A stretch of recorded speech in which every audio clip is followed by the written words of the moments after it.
जो अपनी प्रश्नावली गुणनखंड यानी फैक्टर की अगला पार्ट यानी बारहपॉइंट 2। ठीक है, अब देखो बेटा 12.2 के अंदर क्या है, अपनी जो मेन हेडिंग है वो है x प्लस ए और x प्लस बी के रूप में गुणनखंड, के रूप में गुणनखंड। देखो बेटा,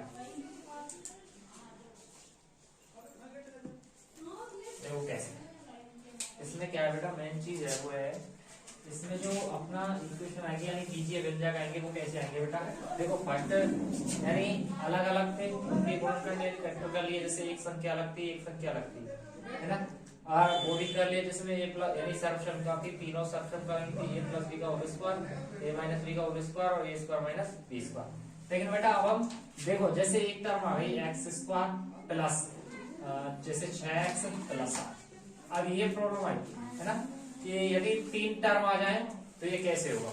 तो देखो बेटा इस ऐसे सवालों को हम कैसे करेंगे, इसकी मैं मेन फॉर्म रूप लिख देता हूँ। बीजीय व्यंजक जैसे इसका होता है बेटा x square P x plus, clear. अब इसमें क्या होता है बेटा, पी और क्यू है, क्लियर।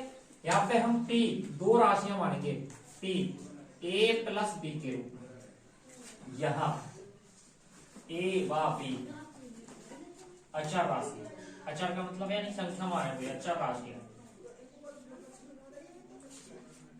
अचर राशियां, क्लियर।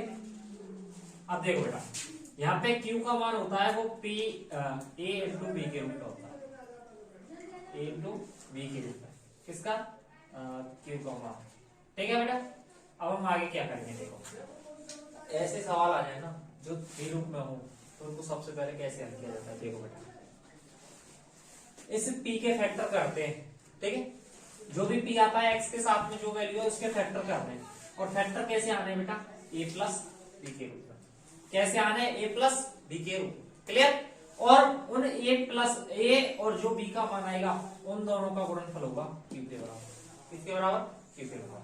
अब होगा कैसे, देखो बेटा मैं यहाँ पे एक इक्वेशन लिख देता हूं, जैसे मैं एक क्वेश्चन लिख देता हूँ x square plus 2x plus minus 8।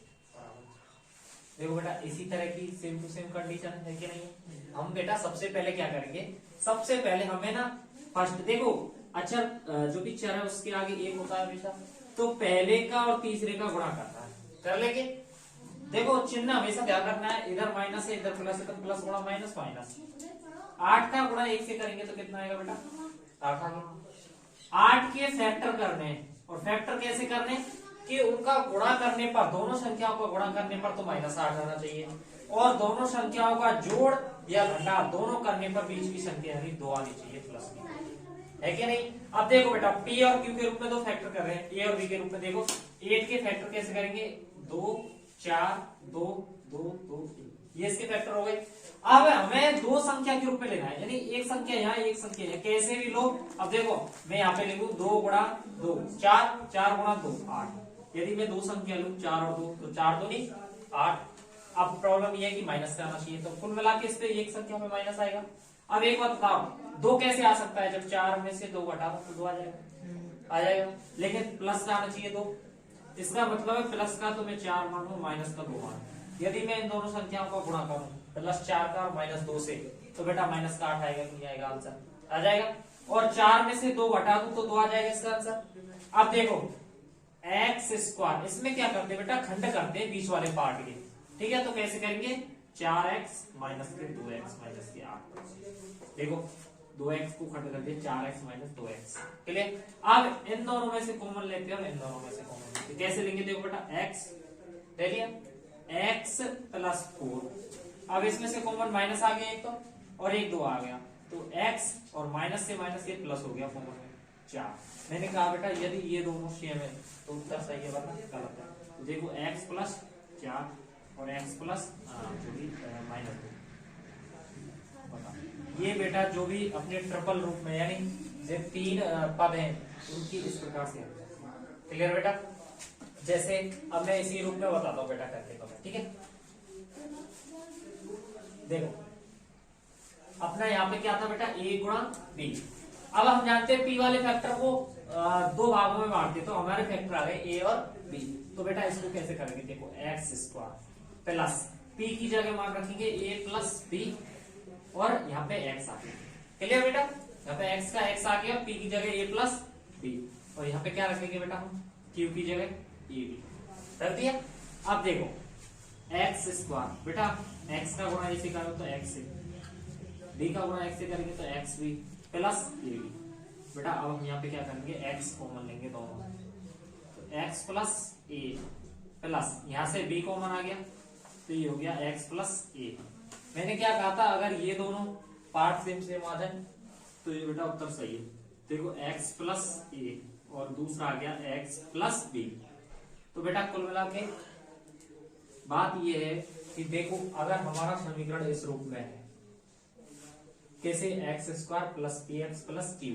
Clear, तो इस वाले समीकरण के जो गुणनखंड आते हैं वो एक्स प्लस सी और एक्स प्लस बी के रूप में आते हैं। जैसे बेटा देखो यहाँ पे एक्स प्लस ए एक्स प्लस बी के रूप में पढ़ेंगे। क्लियर, इस प्रकार की इक्वेशन को क्या करेंगे, सबसे पहले टी को दो पार्टों में विभाजित करेंगे। क्लियर, क्यू को ए गुणा बी के रूप में लिखेंगे, यानी दो संख्याओं का गुणनखंड तो क्यू आना चाहिए और दो संख्याओं का योग ई आना चाहिए। डिवाइड कर लेंगे ए प्लस बी के रूप में हो गया, एक्स का गुणा कर दिया, ये दोनों पार्ट आ गए, इन दोनों में से एक्स कॉमन ले लिया, एक्स प्लस ए बच गया, इस तरह से बी ले लिया, एक्स प्लस ए और एक्स प्लस बी। अब बेटा देखो मैं स्पेशली तुम्हें सवाल करा के बताऊंगा इस प्रकार।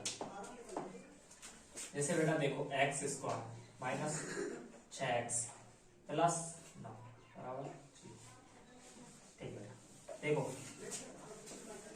सेम टू सेम इसी प्रकार का सवाल है। देखो एक्स स्क्वायर टी की वैल्यू माइनस 6, एक्स है ये प्लस क्यू की वैल्यू 9। क्लियर, हम सबसे पहले बेटा किस प्रकार करेंगे, टी को दो भागों में डिवाइड करेंगे ए प्लस बी के रूप में। तो सबसे पहले डिवाइड करने के लिए हमें क्यू निकालना है। क्यू कैसे निकलेगा बेटा, इसके आगे कितना है ए, लास्ट का और फर्स्ट का गुणा करो, 9 का गुणा 1 से करेंगे तो कितना आ गया 9।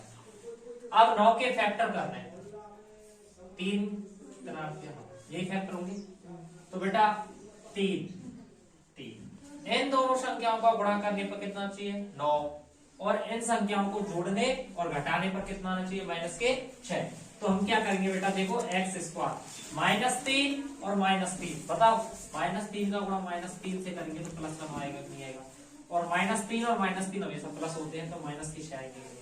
तो मैं कैसे लिख सकता हूँ माइनस के 3x प्लस के 9, ये 6x है वो माइनस के 3x में जोड़ दिया। क्लियर, अब क्या करेंगे एक्स कॉमन ले लिया, x माइनस के 3 और यहाँ पे माइनस कॉमन, यहाँ पे 3 आ रहा है तो x माइनस के 3। देखो इस माइनस जब कॉमन लिया तो प्लस का माइनस, ठीक है। अब देखो कॉमन क्या हो,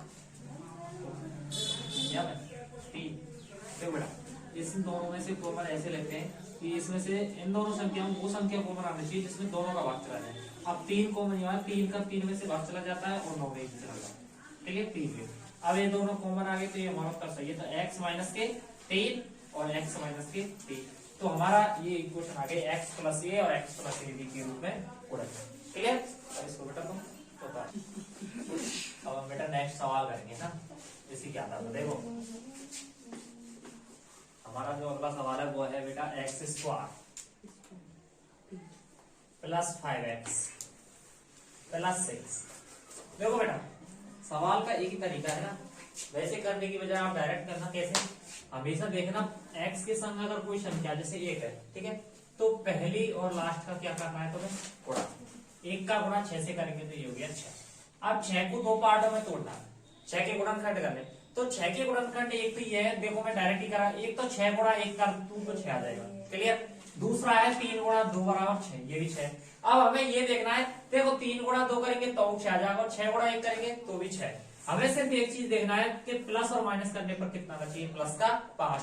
यदि 6 में से 1 घटा दो, कितना घटा दो 1, तो कितना आ जाएगा 5।